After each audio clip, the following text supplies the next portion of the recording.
When I came to Fremont, I was in foster care for like I think 5 years. And after that, then I moved into a adopted home, and my adopted home was good at first, but like it started becoming abusive after that, because I was physically, mentally, and verbally abused in the home. My tooth here, the husband in the home, he punched me in the mouth and busted my tooth. You know, I thought my insurance would cover my tooth to get fixed, but it didn't cover it. They told me I had to pay over $1,000 to get it fixed. I can't afford it, so this might be a permanent thing. My speech gets impaired sometimes. Sometimes people can't understand what I say because my speech is kind of like, it stutters sometimes, which I take medication for every night. My name is Marcus McMillan. I was born in Alameda, raised in Alameda. I came to Fremont at 14 years old.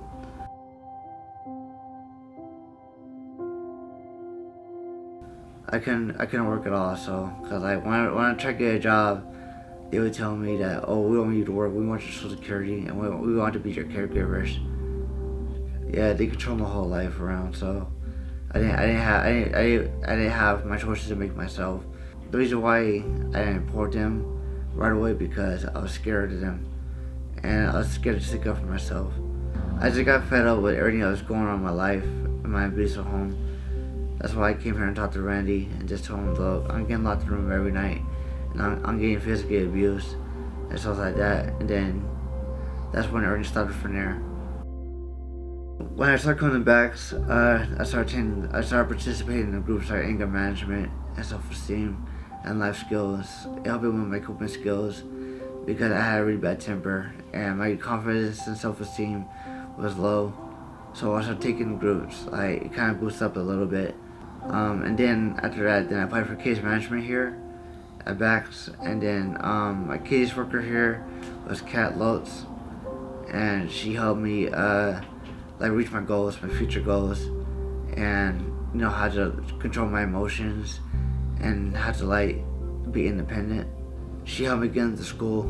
I took boot camp in January in Berkeley called Compared Technologies program, and I started boot camp there in January, and I graduated from boot camp at the end of January. And in February we had a break. Then when March came, I took the main program. That was 3 months, and then I learned a lot from it. I learned data entry, I learned customer service, touch typing, Microsoft Office, resumes, employment, and that is a 3-month program. And then I graduated in May, so I started receiving employment services at the school. What I usually do is I write books, and I do poetry, and I do Christian stories. I'll just read a Bible poem for you. I'll just read Abraham. So it says, Abraham is said to be the father of the Jewish faith, the first to believe in the power of the one great God alone. Instead of the many his forefathers worshipped, in Abraham's heart there was only room for one to be known. With his wife Sarah and his nephew Lot, at 75, he departed to seek the promised land.